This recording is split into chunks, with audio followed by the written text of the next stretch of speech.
ಇದ್ದಾರೆ, ರವಿ ಗಾಣಿಗ ಅವರಿದ್ದಾರೆ, ರಮೇಶ್ ಬಂಡಿಸಿದ್ದೇಗೌಡರು, ದಿನೇಶ್ ಗೂಳಿಗೌಡರು ನಿಮ್ಮ ಸ್ಥಳೀಯ ಶಾಸಕರಿದ್ದಾರೆ, ಗಂಗಾಧರ್ ಇದ್ದಾರೆ ಜಿಲ್ಲಾ ಕಾಂಗ್ರೆಸ್ ಅಧ್ಯಕ್ಷರು, ಚಿದಂಬರಂ, ನಮ್ಮ ಶಿವಣ್ಣವರು, ಗಾಯತ್ರಿ ಅವರು ನಮ್ಮ ತಾಲೂಕಿನ ಅಧ್ಯಕ್ಷರು ಮತ್ತು ಇನ್ನೆಲ್ಲ ನಹೀಮ್ ಅವರಿದ್ದಾರೆ, ಇನ್ನೆಲ್ಲ ನಮ್ಮ ಜಿಲ್ಲಾಧಿಕಾರಿಗಳು ಮತ್ತು ಎಲ್ಲ ನಮ್ಮ ಜಿಲ್ಲೆಗೆ ಸಂಬಂಧಪಟ್ಟಂಥ ಎಲ್ಲ ಹಿರಿಯ ಅಧಿಕಾರಿಗಳು ಕೂಡ ಇದ್ದಾರೆ. ಅವ್ರಿಗಿಂತ ಮುಖ್ಯವಾಗಿ ತಾವೆಲ್ಲ ಇಂಥ ದೊಡ್ಡ ಐತಿಹಾಸಿಕ ಸಮಾರಂಭದಲ್ಲಿ ಪಾಲ್ಗೊಂಡು ಈ ಇತಿಹಾಸ ಪುಟಕ್ಕೆ ಸೇರ್ಪದಂಥ ಕಾರ್ಯಕ್ರಮಕ್ಕೆ ಶುಭವನ್ನು ತಂದಿದ್ದೀರಿ, ಶಕ್ತಿ ತುಂಬಿದ್ದೀರಿ, ಕಾಂಗ್ರೆಸ್ ಸರ್ಕಾರಕ್ಕೆ ಆಶೀರ್ವಾದ ಮಾಡಲಿಕ್ಕೆ ಬಂದಿದ್ದೀರಿ. ನಿಮ್ಮೆಲ್ಲರೂ ಕೂಡ ನನ್ನ ಸಾಷ್ಟಾಂಗ ನಮಸ್ಕಾರಗಳನ್ನು ಅರ್ಪಿಸಲಿಕ್ಕೆ ನಾನು ಬಯಸ್ತಾ ಇದ್ದೇನೆ. ಬಂಧುಗಳೇ, ಈ ಮದ್ದೂರು ದೊಡ್ಡ ಇತಿಹಾಸ ಇದೆ. ಹಿಂದೆ ಬ್ರಿಟಿಷರವ್ರ ಕಾಲದಿಂದ ಕೂಡ ಎಸ್.ಎಂ. ಕೃಷ್ಣರವರ ತಂದೆ ಮಲ್ಲಯ್ಯನವರು ಮೈಸೂರು ಆಳ್ವಿಕೆಯಲ್ಲಿ ಪ್ರಜಾಪ್ರತಿನಿಧಿಯಾಗಿ ಕೆಲಸವನ್ನು ಮಾಡಿದ್ದ ಇತಿಹಾಸ. ಇಲ್ಲಿ ಏನು ನಮ್ಮ ಸೌಧ ಏನು ಕೆಂಗಲ್ ಹನುಮಂತಯ್ಯನವರ ಕಾಲದಲ್ಲಿ ಪ್ರಜಾಸೌಧವನ್ನು ಇವತ್ತು ಇಲ್ಲಿ ಕಟ್ಟಿ ಧ್ವಜವನ್ನು ಹಾರಿಸಿ ನಮ್ಮ ಇತಿಹಾಸದಲ್ಲಿ ಸ್ವಾತಂತ್ರ್ಯದ ಒಂದು ದೊಡ್ಡ ನೆಲ ಇದು. ಈ ನೆಲದಲ್ಲಿ ಯಾವಾಗಲೂ ಕೂಡ ಅನೇಕ ಸಂದರ್ಭದಲ್ಲಿ ನಾವೆಲ್ಲ ಬಂದು ಇಲ್ಲಿ ಸ್ಮರಿಸ್ಕೊಂಡು ಈ ದೇಶದ ಇತಿಹಾಸವನ್ನು ನಾವೆಲ್ಲ ಸ್ಮರಿಸ್ಕೊಳ್ತಾ ಇದ್ದೇವೆ. ಕಾಂಗ್ರೆಸ್ಗೆ ಒಂದು ದೊಡ್ಡ ಶಕ್ತಿಯಾದಂತಹ ಸ್ಥಳ ಇದು. ಹಿಂದೆ ಕಾಂಗ್ರೆಸ್ ಈ ದೇಶದ ಅನೇಕ ನಾಯಕರುಗಳು ಈ ಜಿಲ್ಲೆಯಿಂದ ಬಂದು ಹೋಗಿ ಬೆಳೆದು ಈ ಜಿಲ್ಲೆಗೆ ಶಕ್ತಿಯನ್ನು ಕೊಟ್ಟದ್ದನ್ನು ನಾವು ಯಾರು ಕೂಡ ಮರೀಲಿಕ್ಕೆ ಸಾಧ್ಯ ಇಲ್ಲ. ನಾನು ನಮ್ಮ ನಾಯಕರಾದಂಥ ಎಸ್.ಎಂ. ಕೃಷ್ಣರವ್ರನ್ನ ಇವತ್ತು ಈ ಭೂಮಿಲಿ ನೆನೆಸ್ಕೊಳ್ಳಿಲ್ಲ ಅಂದರೆ ನನ್ನ ಕರ್ತವ್ಯಕ್ಕೆ ಲೋಪ ಆದಂಗೆ ಆಗ್ತದೆ. ಎಸ್.ಎಂ. ಕೃಷ್ಣರವರು ಕಾಂಗ್ರೆಸ್ ಪಕ್ಷದ ಅಧ್ಯಕ್ಷರಾಗಿ, ರಾಜ್ಯದ ಮುಖ್ಯಮಂತ್ರಿಯಾಗಿ, ಕೇಂದ್ರ ಸಚಿವರಾಗಿ, ಗವರ್ನರ್ ಆಗಿ ಈ ಜಿಲ್ಲೆಗೆ, ಈ ರಾಜ್ಯಕ್ಕೆ, ಈ ತಾಲೂಕಿನ ಭೂಮಿಗೆ ಮೆರುಗನ್ನು ಕೊಟ್ಟಿರೋದನ್ನು ನಾವು ಯಾರು ಕೂಡ ಮರೀಲಿಕ್ಕೆ ಸಾಧ್ಯ ಇಲ್ಲ. ಇತಿಹಾಸ ಮರ್ತವನು ಇತಿಹಾಸವನ್ನು ಸೃಷ್ಟಿ ಮಾಡಲಿಕ್ಕೆ ಸಾಧ್ಯ ಇಲ್ಲ ಅಂತೇಳಿ ಬಾಬಾ ಸಾಹೇಬ್ ಅಂಬೇಡ್ಕರ್ ಅವರು ಹೇಳಿದ್ದಾರೆ. ಹಂಗೆ ಈ ಜಿಲ್ಲೆಗೆ ನಾಲ್ವಡಿ ಕೃಷ್ಣರಾಜ ಒಡೆಯರವರು, ವಿಶ್ವೇಶ್ವರಯ್ಯನವರು, ಸಾವುಕಾರ ಚೆನ್ನೈನವರು, ಮಲ್ಲಯ್ಯನವರು ಈ ಜಿಲ್ಲೆಗೆ ಸ್ಥಾಪನೆ ಅಂತೇಳಿ ಕೂಡ ಇತಿಹಾಸ ಪುಟದಲ್ಲಿ ನಾನು ಓದಿದ್ದೇನೆ. ಇವತ್ತು ಅನೇಕ ಕಾಲ ಅಭಿವೃದ್ಧಿ ಕೆಲಸ ಈ ಜಿಲ್ಲೆಯಲ್ಲಿ ಹಿರಿಯರೆಲ್ಲ ಮಾಡ್ಕೊಂಡು ಬಂದಿದ್ದಾರೆ. ಮಾದೇಗೌಡರು ಆದಿಯಾಗಿ, ನಾಗೇಗೌಡರು ಕೂಡ ನೀರಾವರಿ ಸಚಿವರಾಗಿ, ಮಂಚೇಗೌಡರು ಕೂಡ ಅವ್ರದ್ದೇ ಆದಂಥ ರೀತಿಯಲ್ಲಿ ಈ ಕ್ಷೇತ್ರದಲ್ಲಿ ಕೆಲಸವನ್ನು ಮಾಡೋದನ್ನು ನಾವೆಲ್ಲ ಕೂಡ ನಾವು ಸ್ಮರಿಸ್ಕೊಳ್ಳೇಬೇಕಾಗ್ತದೆ. ಇವತ್ತು ಮದ್ದೂರು ಹೆಸರು ಟಿಪ್ಪು ಸುಲ್ತಾನ್ ಕಾಲದಲ್ಲಿ ಇಲ್ಲಿ ಮದ್ದನ್ನು ತಯಾರು ಮಾಡ್ತಿದ್ರಂತೆ. ನಾನು ಇತಿಹಾಸ ಪುಟಕ್ಕೆ ಹೋಗಿದ್ದೆ. ಸಿಂಶಾ ನದಿಯ ಪಕ್ಕದಲ್ಲಿರುವಂಥ ಈ ಮದ್ದೂರು ತಂದೆ ಆದಂಥ ಇತಿಹಾಸ ಇದೆ. ಈ ಮದ್ದೂರು ಹೊಸ ಶತಮಾನದಲ್ಲಿ ನಾವು ಯಾವ ರೀತಿ ಅಭಿವೃದ್ಧಿ ಮಾಡಬೇಕು ಅಂಥೇಳಿ ಆಲೋಚನೆ ಮಾಡ್ತಿತ್ತು. ಹಿಂದೆ ಕೃಷ್ಣರವರು ಇಂಡಸ್ಟ್ರಿಯಲ್ ಮಿನಿಸ್ಟರ್ ಆಗಿದ್ದಾಗ ಈ ಭಾಗಕ್ಕೆ ಒಂದು ಕೈಗಾರಿಕಾ ಪ್ರದೇಶವನ್ನು ತಂದುಕೊಟ್ಟು ಸ್ಥಳೀಯರಿಗೆ ಅನೇಕ ಅಭಿವೃದ್ಧಿ ಉದ್ಯೋಗವನ್ನು ಸಿಗಬೇಕು ಅಂಥೇಳಿ ಇಲ್ಲಿ ಇಂಡಸ್ಟ್ರಿಯಲ್ ಯೂನಿಟ್ಗಳನ್ನು ಮಾಡಿ ಒಂದು ಎಸ್ಟೇಟನ್ನು ಅವತ್ತಿನ ಕಾಲದಲ್ಲೇ ಒಂದು 35-40 ವರ್ಷದಿಂದನೇ ಪ್ರಾರಂಭ ಮಾಡಿರೋದು ನಾವೆಲ್ಲ ಕೂಡ ಸ್ಮರಿಸ್ಕೊಳ್ಬೇಕಾಗ್ತದೆ. ಇವತ್ತು ನಾವೆಲ್ಲ ಸೇರಿ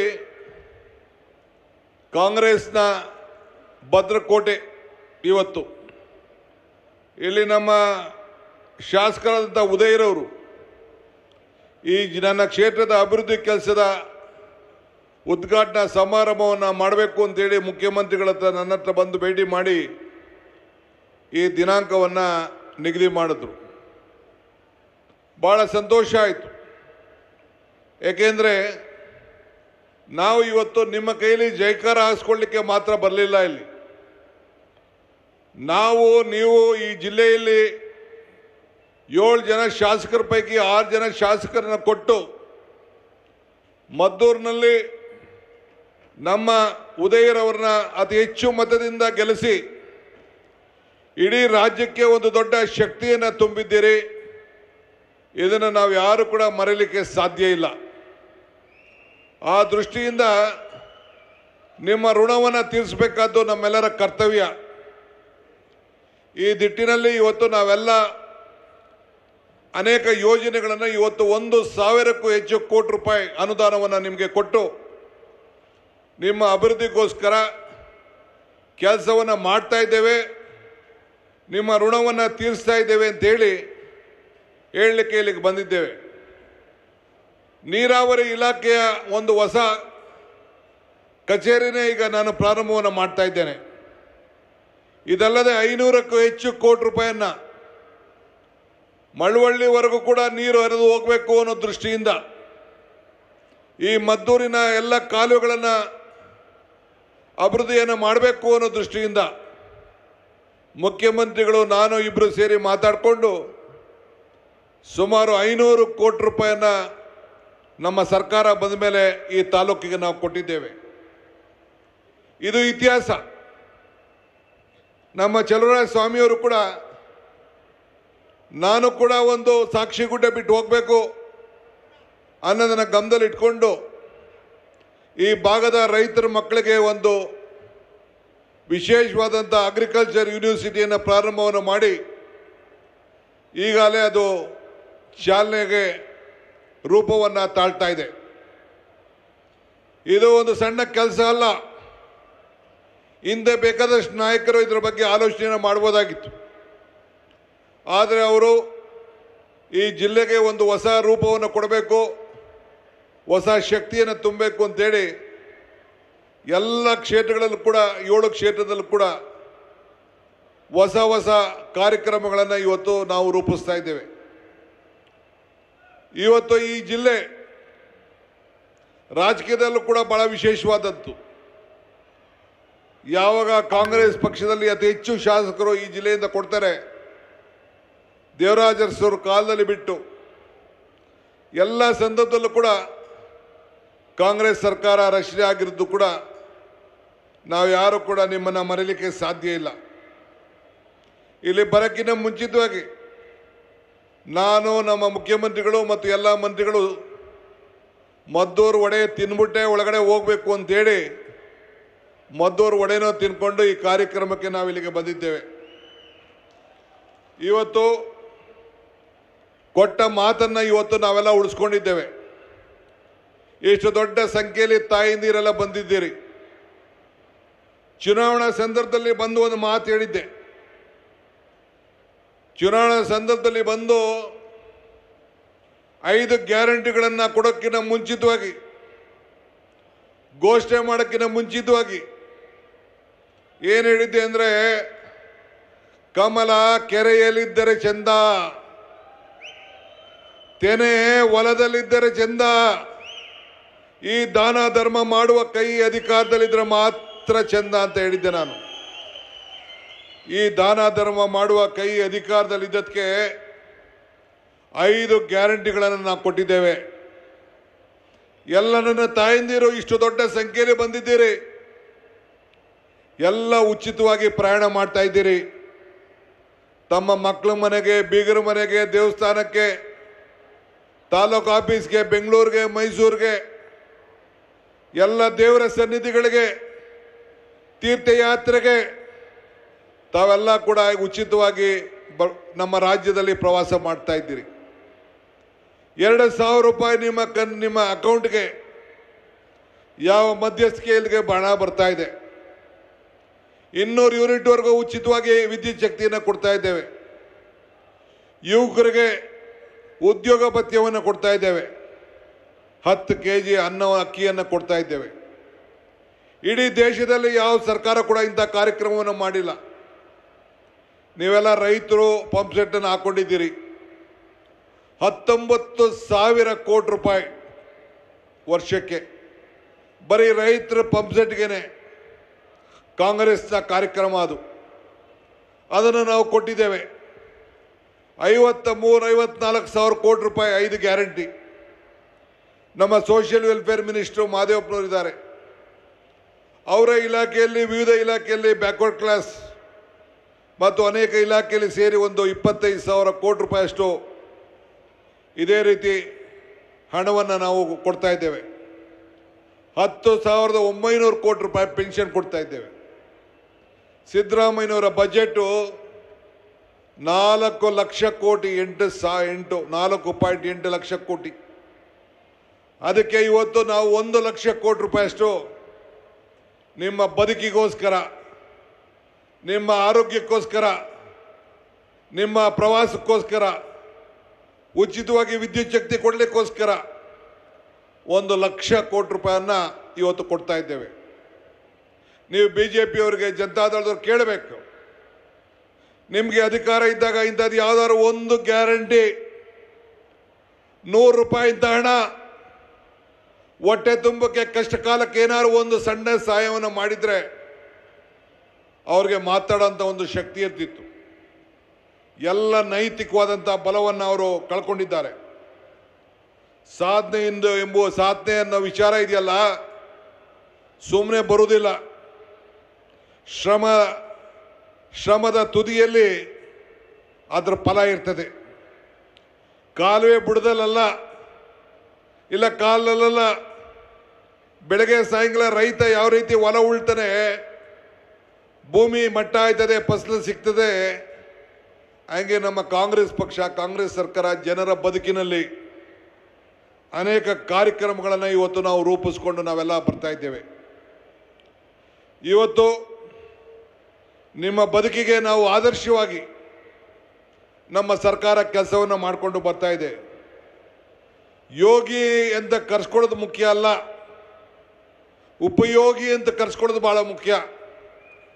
ಹಂಗೆ ನಮ್ಮ ಸ್ಥಳೀಯ ಶಾಸಕರಾದಂಥ ನಮ್ಮ ಶ್ರೀ ಉದಯ್ ಅವರು ಅನೇಕ ನಿಮ್ಮ ಕ್ಷೇತ್ರದ ಅಭಿವೃದ್ಧಿಗೆ ಎಲ್ಲ ಇಲಾಖೆಯಲ್ಲೂ ಕೂಡ ಇವತ್ತು ಕೆಲಸವನ್ನು ಮಾಡ್ಕೊಂಡು ಬರ್ತಾ ಇದ್ದಾರೆ.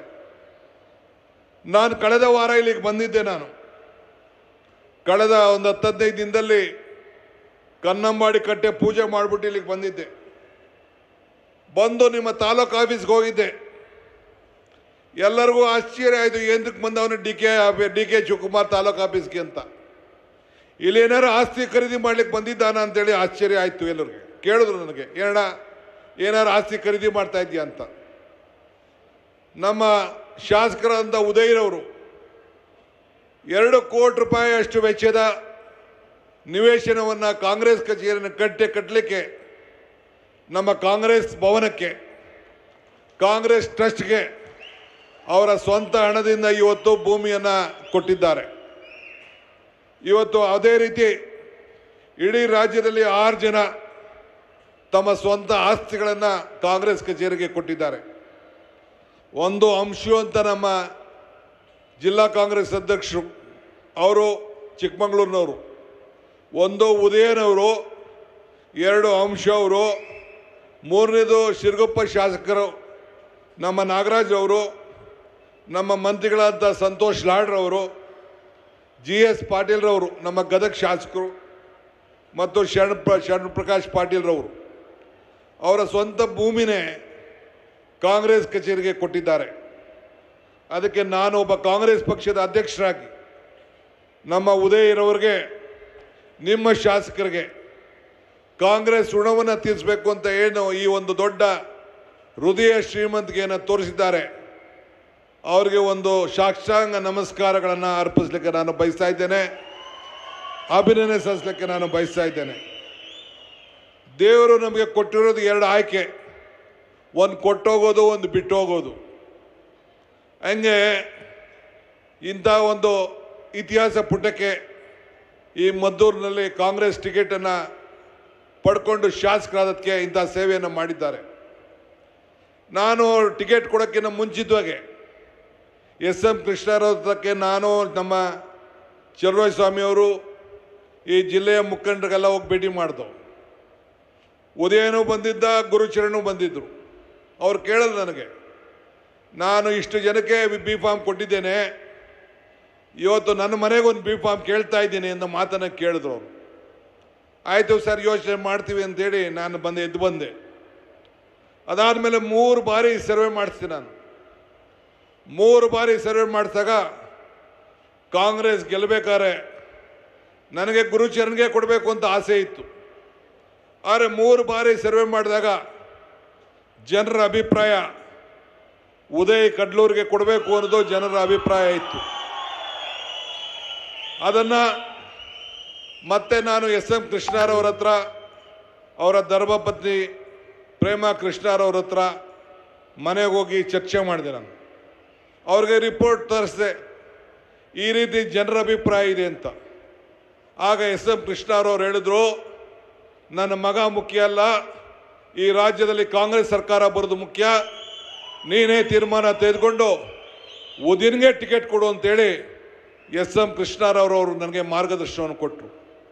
ಆ ಪ್ರಕಾರ ಎಲೆಕ್ಷನ್ ಕಮಿಟಿ ಮುಂದೆ ನಾನು ಸಿದ್ದರಾಮಯ್ಯನವರಿಬ್ಬರು ಸೇರಿ ಉದಯ್ ಅವರ ಹೆಸರನ್ನು ಹೇಳಿ ಟಿಕೆಟನ್ನು ಕೊಟ್ಟು, ನೀವೆಲ್ಲ ಅತಿ ಹೆಚ್ಚು ಓಟನ್ನು ಕೊಟ್ಟು ಆಶೀರ್ವಾದ ಮಾಡಿದ್ದೀರಿ.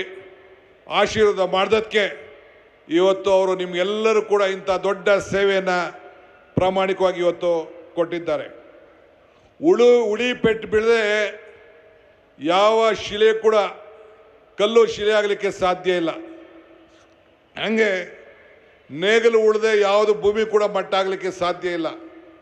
ಹಂಗೆ ಇವತ್ತು ನಿಮ್ಮ ಭೂಮಿಯನ್ನು ಫಸಲು ಮಾಡಲಿಕ್ಕೆ ಅನೇಕ ಕಾರ್ಯಕ್ರಮಗಳನ್ನು ಇವತ್ತು ಅವರು ರೂಪಿಸ್ಕೊಂಡು ಬಂದಿದ್ದಾರೆ. ಆದ್ದರಿಂದ ಅವಕಾಶ ಸಿಕ್ಕಿದಾಗ ಇಂಥ ಅನೇಕ ಕಾರ್ಯಕ್ರಮಗಳನ್ನು ನಾವು ರೂಪಿಸ್ಕೊಂಡು ಹೋಗಬೇಕು.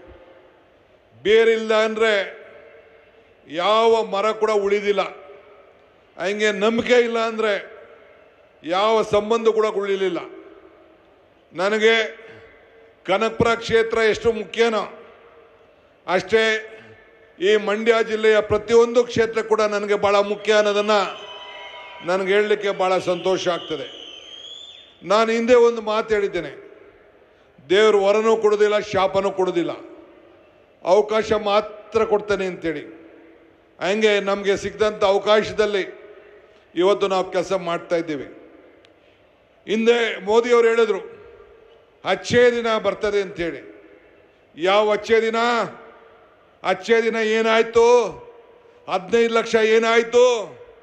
ಇದನ್ನು ನೀವು ಕುಮಾರಸ್ವಾಮಿಯವ್ರಿಗೆ ಕೇಳಬೇಕು, BJPಯವ್ರಿಗೆ ಕೇಳಬೇಕು. ನಮಗೆ ಧೈರ್ಯ ಇದೆ. ಈ ನನ್ನ ತಾಯಂದಿರಿಗೆ ಕೊಟ್ಟು ಮಾತಂತ 2,000 ರೂಪಾಯಿ ಕೊಡ್ತಾ ಇದ್ದೀವೋ ಇಲ್ಲೋ? ತಾಯಂದಿರು ತಾವು ಕೈ ಎತ್ತಬೇಕು.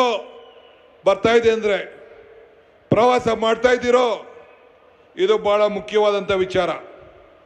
ಆದ್ದರಿಂದ ನಾವು ನಮ್ಮ ಕರ್ತವ್ಯವನ್ನು ಈ ಸಂದರ್ಭದಲ್ಲಿ ನಾವು ಮಾಡ್ಕೊಂಡು ನಾವು ಹೋಗ್ತಾ ಇದ್ದೇವೆ. ಇನ್ನು ಅನೇಕ ಕಾರ್ಯಕ್ರಮಗಳನ್ನು ನಿಮ್ಮ ಜಿಲ್ಲೆಯ ಅಭಿವೃದ್ಧಿಗೋಸ್ಕರ ನಾವು ರೂಪಿಸ್ತಾ ಇದ್ದೇವೆ.